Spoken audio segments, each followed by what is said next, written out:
राधे राधे, जय श्री कृष्णा। आज मैं आपको वैशाख मास की एक पौराणिक कहानी सुनाने जा रही हूँ।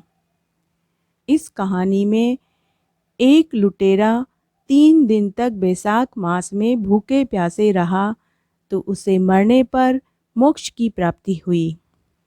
आइए अब हम वैशाख मास की एक पौराणिक कहानी सुनते हैं। एक बार एक नगर में एक प्रतापी राजा था। वह राजा मात्र दिखावा किया करता था। राजा कहने को तो प्रजा की रक्षा करता था, लेकिन वह रक्षा तब करता था जब उसे लगता था कि ऐसा करने से उसका नाम रोशन होगा, लोग उसकी पूजा करेंगे।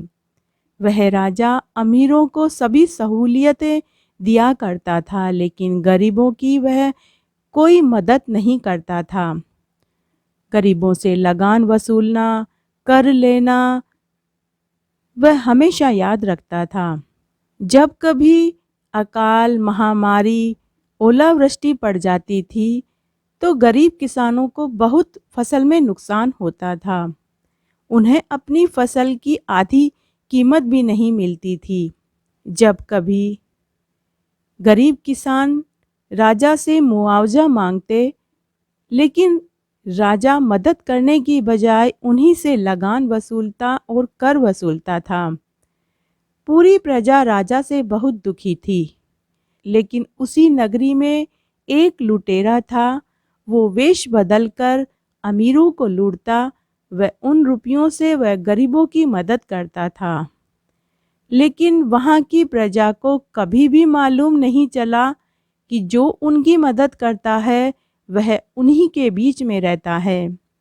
राजा ने उस लुटेरे को खोजने के लिए पुलिस लगाई, पहरा बैठाया, लेकिन उस लुटेरे को राजा की पुलिस कभी नहीं पकड़ पाई। एक बार की बात है, वह लुटेरा आधी रात्रि को हमेशा की तरह अमीरों को लूटने के इरादे से घर से निकला, लेकिन जाग हो जाने से वह राजा के सिपाहियों के पीछा करने से लुटेरे को जंगल में भागना पड़ा।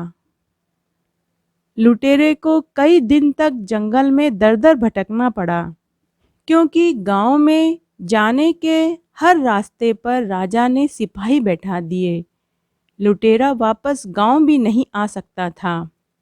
बैसाख का महीना था।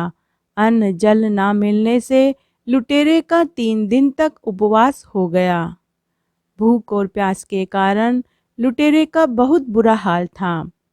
जंगल में उसे कोई पानी का स्रोत भी नहीं मिला। चलते चलते वह एक चबूतरे के पास पहुंचा, जिस पर एक शिवलिंग रखा हुआ था। लुटेरे को वह शिवलिंग कुछ तिरछा नजर आया तो वह अपनी तलवार से पिंडी को ठीक बैठाने लगा।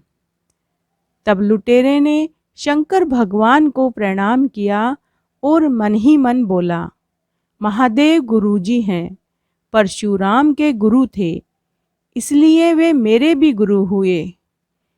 वे भी ब्राह्मण थे और मैं भी ब्राह्मण हूँ।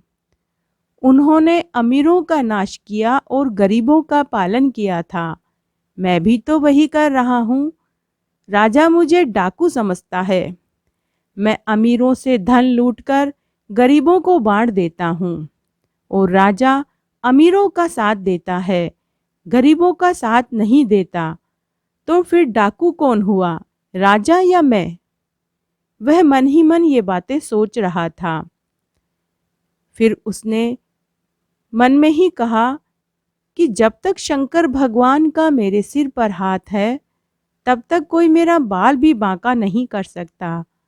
तब उस लुटेरे ने शंकर भगवान से प्रार्थना की कि हे भगवान, क्या आज आपका यह भक्त प्यास और भूख से मर जाएगा? तभी वहां एक बुढ़िया लकड़ी के सहारे, एक हाथ में लकड़ी और एक हाथ में जल का लोटा लेकर आई। लोटे के ऊपर एक कटोरी जिसमें गुड़ की डली रखी हुई थी।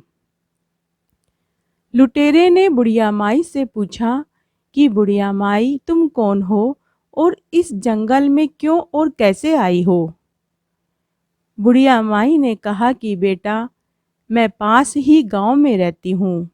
मैं रोज इस चबूतरे पर बने शिवलिंग पर जल चढ़ाने आती हूँ और गुड़ का भोग लगाने आती हूँ।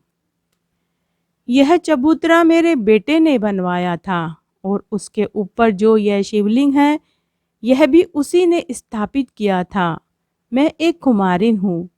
मेरे बेटा बहू पिछले साल मटके बनाने के लिए पहाड़ी पर मिट्टी खोद रहे थे तो वो दोनों दब कर मर गए। तब से मैं ही यहाँ पूजा करने और प्रार्थना करने आती हूँ कि हे शंकर भगवान, मेरी पोती का विवाह कैसे होगा।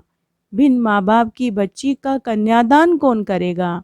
इसीलिए मैं रोज यहाँ जल चढ़ाने आती हूँ और यहाँ बैठकर खूब रोती हूँ और अपना मन हल्का करती हूँ। मेरे घर में कुछ भी नहीं है, न मालूम महादेव बाबा मेरी पोती का विवाह कैसे करेंगे। तब लुटेरे ने बुढ़िया माई से कहा कि बुढ़िया माई, मैं 3 दिन से भूखा प्यासा हूँ। तुम यह पानी मुझे पिला दो और यह गुड़ मुझे खाने को दे दो। तुम्हारी पोती का विवाह मैं खूब धूमधाम से करा दूंगा। मैं उसका कन्यादान भी करूंगा। बुढ़िया बोली, बेटा, यह पानी तुम पी लो, गुड़ भी तुम खा लो। मैं समझूंगी महादेव जी पर चढ़ गया। इतना कहकर बुढ़िया माई ने पानी व गुड़ की डली लुटेरे को दे दिया। गुड़ खाकर, पानी पीकर लुटेरे की जान में जान आई। तब लुटेरे ने पूछा कि बुढ़िया माई, तेरी पोती का विवाह कब है। तब बुढ़िया माई ने कहा, बैसाख मास की पीपल पूनम को मेरी बेटी का लगन है। लुटेरे ने कहा, बुढ़िया माई, अब तुम बिल्कुल चिंता मत करो। तुम्हारी पोती का विवाह महादेव शंकर भगवान ही करेंगे। तब बुढ़िया माई ने कहा कि बेटा, तुम्हारी उम्र 1000 वर्ष हो। तुम कौन हो और तुम मेरे साथ मेरे गांव में चलो, मैं तुम्हें भर पेट रोटी खिलाऊंगी। लेकिन लुटेरे ने कहा, बुढ़िया माई, अभी नहीं, लेकिन तेरी पोती के विवाह वाले दिन मैं जरूर आऊँगा। इस तरह कई दिन बीत गए। शादी वाला दिन भी आ गया। शादी वाले दिन बुढ़िया के घर 3-4 लोग अलग अलग गाड़ियों में आए। खूब सारा सामान लेकर पहुँचे। आटा, दाल, सब्जी, घी, तेल, मिठाई, गहने, कपड़े, बर्तन। गांव के लोगों ने पूछा कि बुढ़िया के तो कोई आगे पीछे कोई था ही नहीं, ये इतना सामान कहाँ से आया और किसने भेजा।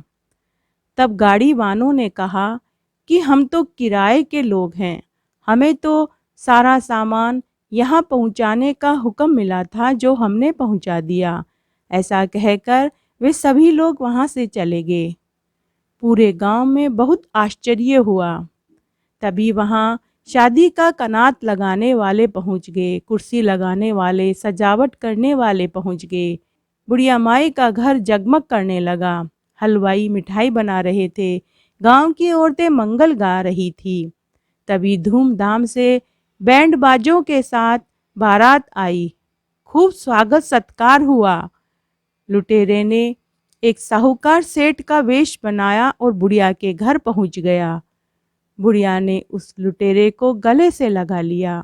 लुटेरे ने बुढ़िया की पोती का कन्यादान किया और धूमधाम से विवाह संपन्न हो गया। एक लुटेरे ने 1 लोटे पानी का कर्ज चुकाया और बैसाख मास में 3 दिन उपवास रखने से उसे मरने पर स्वर्ग का वास मिला।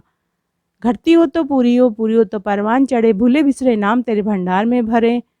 तो इस तरह आज मैंने आपको बैसाख मास की एक पौराणिक कहानी सुनाई। आशा करती हूँ आपको ये ज़रूर पसंद आएगी। जय हो विष्णु भगवान की, जय हो बैसाख भगवान की जय। धन्यवाद।